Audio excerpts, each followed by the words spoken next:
116 años de Torreón, aniversario de la independencia, pero también mes del testamento. Y por eso es que tenemos al licenciado Emilio Darwich Garza, notario público, con nosotros para seguir platicando al respecto. Emilio, y conforme fuimos platicando, también conversando previo a estas participaciones, hablábamos de la importancia de saber, bueno, ya hice el testamento, ¿y luego qué? Ya me morí, ¿y luego qué? Entonces, a ver... ¿Cómo estás? Bienvenido. Buenos días, muchas gracias por la invitación de nuevo y muy buenos días a todas las personas que nos escuchan. Y sí, a ver, esa es una duda también muy común. Ya hago mi testamento, ¿y qué sigue? ¿Qué le recomiendo yo a los clientes? Le recomiendo que al albacea o a alguna persona que sea de su confianza, no tiene que ser necesariamente al albacea, le entreguen un tanto del testamento. Nosotros les otorgamos 2 juegos originales. ¿Para qué? Para que en caso de que la persona muera, haya alguien con el documento en sus manos que sepa qué es lo que tiene que hacer, qué es lo que sigue. Hay que llevar este testamento ya sea al notario para abrir el juicio sucesorio testamentario ante notaría o abrir el juicio sucesorio testamentario en los juzgados. ¿Cuándo puedo abrir uno y cuándo puedo abrir el otro? Para que se pueda abrir el juicio sucesorio testamentario en la notaría, tenemos 2 requisitos. El primero es que no existan herederos menores de edad y el segundo, que todos los herederos estén de acuerdo. Entonces nosotros podemos estar llevando un juicio sucesorio dentro de la notaría que, como les decía, es mucho más rápido y mucho más barato que llevarlo ante un juzgado tradicional. Pero en el momento que exista alguna fricción entre los herederos, nosotros tenemos la obligación de remitirlos al juzgado para que el juez dirima sus controversias o sus molestias. Pero por eso, insisto, los requisitos para poder llevar el juicio sucesorio testamentario ante notario es que no existan herederos menores de edad y que todos los herederos estén de acuerdo. ¿El testamento cuántas hojas tiene? O sea, ¿es una hojita o...? A ver, si hablamos de un testamento con un heredero universal en donde yo digo todos mis bienes presentes y futuros o lo que yo tenga al momento de mi muerte lo va a heredar Marcela Pámanes, estamos hablando de 3 hojas. Y entonces ustedes otorgan como notarios 2 juegos. 2 juegos. Estos. Entonces tú lo que recomiendas es que uno de estos juegos se lo quede el albacea.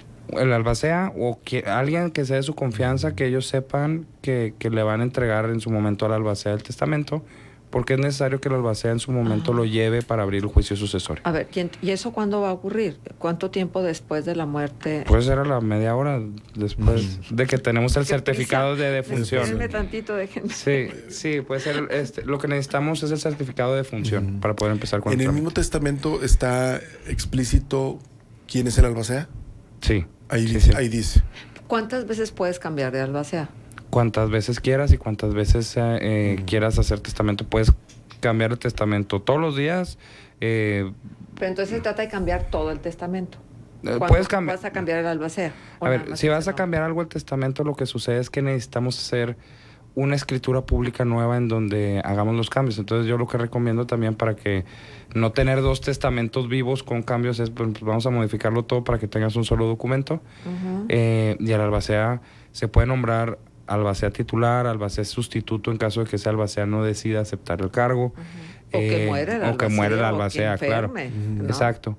Y ya el tema del albacea, si nosotros no nombramos albacea, digo que lo tenemos que hacer cuando tenemos el testamento, y vamos a suponer en esta hipótesis que dices tú, Marcela, de que murió el albacea antes de que muera el testador, ¿no? Entonces ya no tenemos albacea.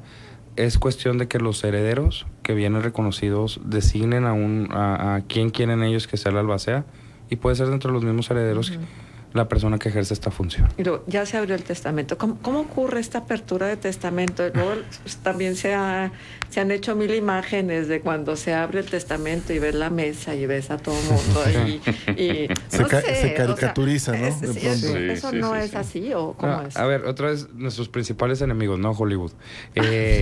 Tal cual. Está muy estigmatizado, tenemos esta imagen. En este país tenemos distintos tipos de testamento. Los que recomendamos nosotros, porque son los que mayor seguridad jurídica le dan a los testadores, son los testamentos públicos abiertos. Este es un testamento que no está en sobre cerrado, que está en una escritura pública, pero también el contenido solo lo conoce el notario y quien tenga el documento en sus manos, ¿no? Entonces, en este caso, no se abre tal cual un sobre con una carta que contiene el testamento. Eso lo dejamos para el testamento público cerrado, que es cuando comparecen ante el notario, se redacta el testamento, se cierra se mete en un sobre, se firma y se sella por parte del notario y por parte del testador, y en el momento de la muerte, cuando es testamento público cerrado, es cuando se hace todo este protocolo, esta escena que se abre y literalmente los notarios empezamos a leer el contenido del mismo, ¿no? A mí me tocó una ocasión muy particular en donde sí estaban todos los familiares, pero a una persona solo le dejaron groserías. Entonces, Wow. ¿Puedes hacer eso? Pues a ver, cada quien puede escribir lo que quiera en una carta, ¿no?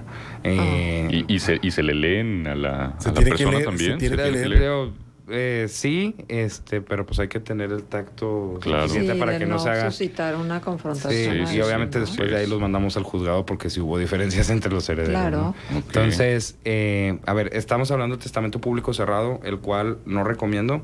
Esa es decisión de quien hace el testamento. Y ahorita volviendo al tema del mes del testamento y de la promoción. La promoción está para el testamento público abierto, que es esta escritura pública donde contiene cuáles son los deseos o las disposiciones de quien hace el testamento y donde decide qué va a pasar con su patrimonio para después de su muerte.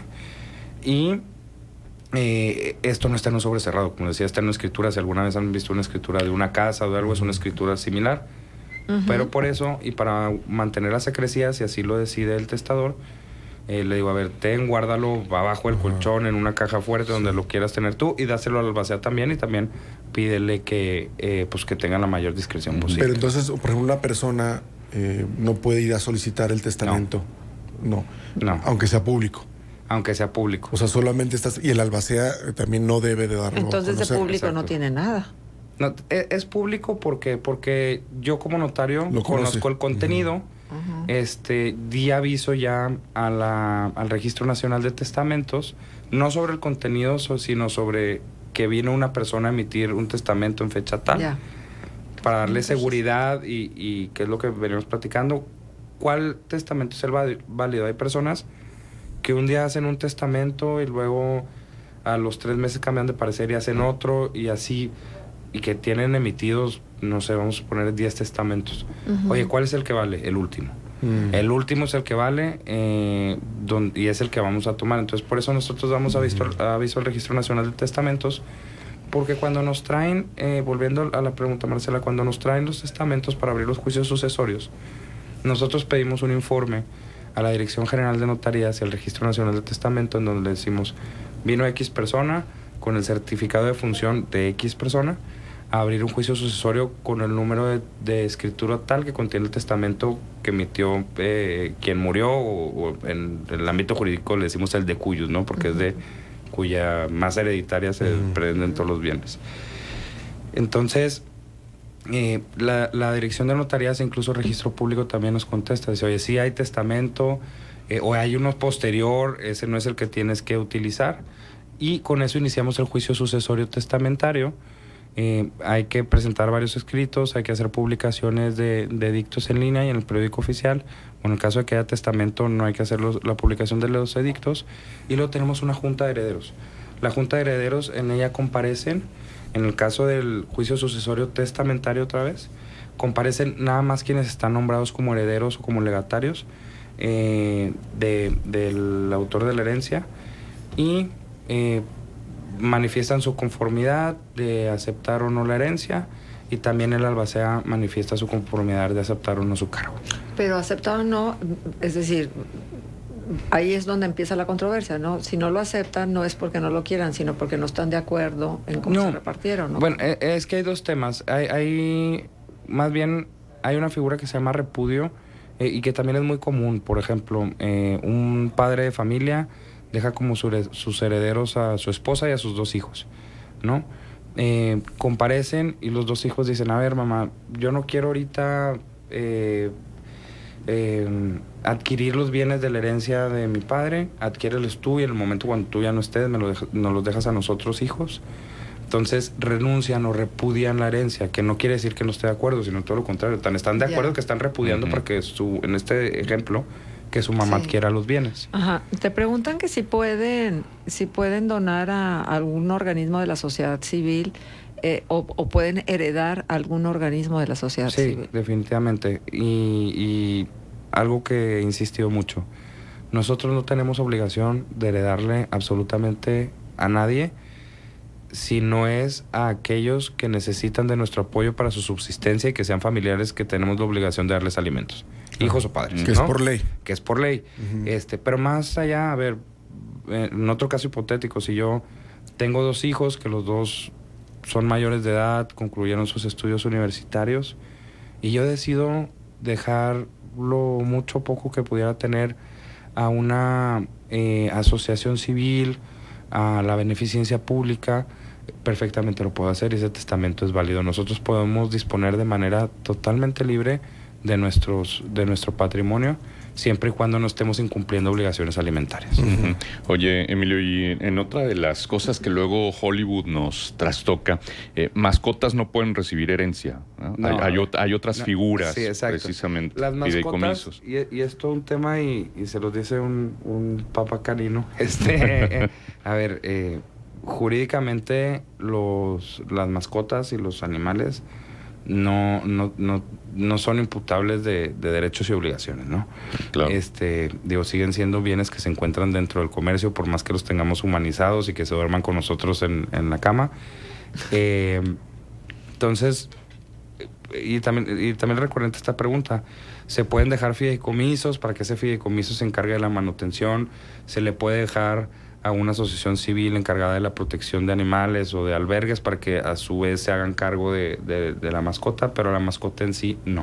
Oye, exacto. ¿Qué pasa? Porque ya estamos entrando al terreno del derecho internacional. ¿Qué pasa cuando en un testamento hecho en Estados Unidos o en algún otro país te dejan a ti como beneficiario de algo? O sea, ¿tienes que pagar un montón de impuestos para traerte ese recurso? Es que sí, depende mucho. A ver, ahí más bien depende de el lugar donde se esté ejecutando la sucesión. Por ejemplo, en Estados Unidos, pues es bien sabido, ¿no? Que tenemos este impuesto del 50% hacia las herencias. 50%. Sí. Entonces, por eso en Estados Unidos usan mucho otro tipo de mecanismos jurídicos, como los fideicomisos o como las donaciones, que era lo que platicábamos, que es entregar cuando estamos en vida para no esperarnos a otra cosa. Incluso, pues si ven las noticias, tal billonario de Estados Unidos donó el 50% de su fortuna a X causas. Warren Buffett, por ejemplo, lo ha hecho varias veces, ¿no? Pues dicen, pues de que se lo quede el Estado a que yo lo decida a quién lo voy a entregar, pues es por eso, ¿no? Entonces, aquí va a depender el tema de impuestos de dónde estemos nosotros tributando y de dónde se esté realizando la herencia, pero perfectamente podemos ser nombrados como herederos en España, si tenemos familiares en cualquier parte del mundo, no hay ningún problema. Emilio, no me quedó claro por qué una persona decidiría que su testamento fuera cerrado. Es que la ley nos da varias opciones para hacer los testamentos. En el caso de las personas que deciden que no quieren que absolutamente nadie se entere, optan por este tipo de testamento, que es el testamento público cerrado, en donde emiten su testamento, se guarda en una carta, se cierra el sobre, se sella por parte del notario, se firma por parte del testador y por parte del notario, se le entrega a la albacea y ya se abre. Igual sellado y todo.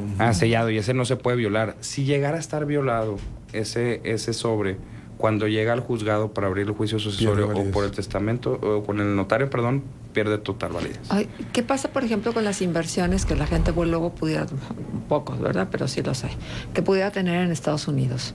También. O sea, pero tú le dejas esa inversión, te especificas que esa inversión, las ganancias de esa inversión van para tal persona o el total de la inversión van para tal persona. Y en ese momento que se abre y que se sabe que hay una inversión allá, ¿el Estado mexicano puede intervenir para ver en qué condiciones está esa inversión? No, a ver, y en México también hay casos de personas que tienen la doble nacionalidad, ¿no? O sea, que viven, que fueron a nacer a Estados Unidos y que regresaron.